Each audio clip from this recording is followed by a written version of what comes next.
Glória ao Pai, ao Filho e ao Espírito Santo, como era no princípio, agora e sempre. Amém.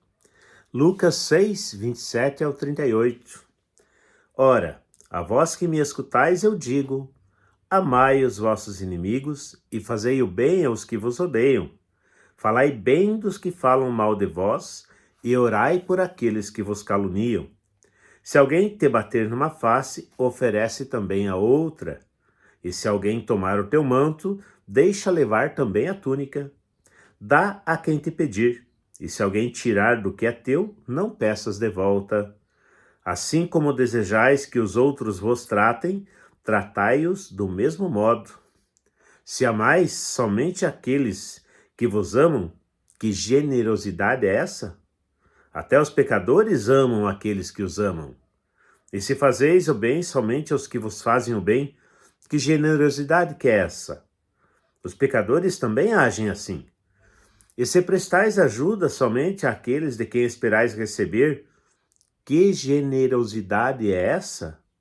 Até os pecadores prestam ajuda aos pecadores, para receberem o equivalente. Amai os vossos inimigos, fazei o bem, e prestai ajuda sem esperar alguma coisa em troca. Então a vossa recompensa será grande. Sereis filhos do Altíssimo, porque ele é bondoso também para com os ingratos e maus. Sede misericordiosos, como vosso Pai é misericordioso. Palavra da salvação, glória a vós, Senhor. Estamos aí no capítulo 6, então, de Lucas, um trecho um pouquinho anterior a esse. Nós percebemos que Jesus dá algumas orientações sobre os aspectos mais gerais da vida de cada um. Fala sobre as bem-aventuranças, faz alguns alertas sobre algumas atitudes, sobre alguns direcionamentos da vida. Aqui agora Jesus dá um passo a mais. Jesus adentra nos aspectos de relacionamento interpessoais, nos relacionamentos de todos nós, dos seres humanos, uns com os outros. E ele vai entrar, vai colocar o dedo, como a gente diz, na ferida. Por quê? Ele vai apontar exatamente naquilo que nós pensamos que é justo, que é correto. Na realidade, pensando, refletindo sobre esta palavra, me parece que nós agimos, sentimos e pensamos muito parecido com os judeus do Antigo Testamento, com as pessoas de 2, 3 mil anos atrás, em que o senso de justiça deles era igual à vingança. Né? A lei do talhão, né? Olho por olho, dente por dente. Se alguém te fez o mal, faça o mal na mesma medida para que a justiça aconteça. E Jesus vem falar aos judeus, falar a todos os doutores da lei, a todos daquele tempo e a cada um de nós, que não é dessa forma que o bem pode vencer o mal. Né? Na realidade, Jesus dá um direcionamento, uma técnica, uma essência para que nós possamos agir, para que nós possamos colocar na nossa vida, e isso é, na realidade, uma forma, uma estratégia, né, de desarticular o mal, né, o esquema do mal, porque o mal se perpetua como? Como que o mal continua existindo na nossa sociedade, na nossa humanidade?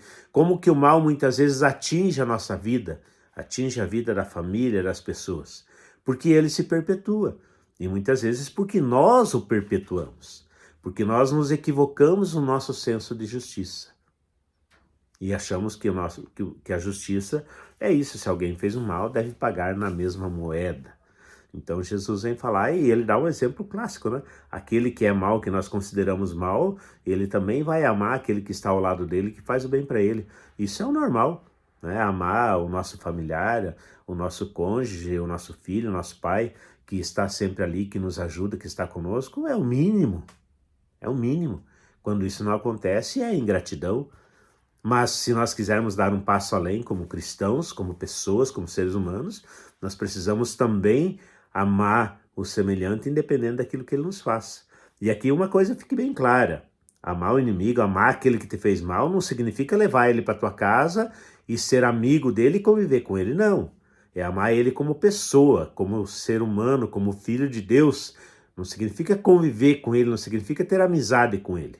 Mas significa não querer fazer o mal para ele da mesma forma que ele fez para você. Aí você reza por ele, você põe ele nas mãos de Deus, você entrega ele para a confiança de Deus, você intercede por ele para que ele deixe de ser mal, deixe de agir mal, para que ele se arrependa daquilo que ele fez para você, ou para os outros, ou para a sociedade. Então é nessa linha. E por último, Jesus nos dá o exemplo e diz que o cristão é aquele que vai ter o Pai misericordioso, a misericórdia do Pai como referência, que faz nascer o sol sobre os bons e os maus, sobre os justos e os injustos. Então que nós possamos também buscar essa referência e esse aspecto do Pai para colocarmos e vivermos em nossa vida. Deus abençoe você.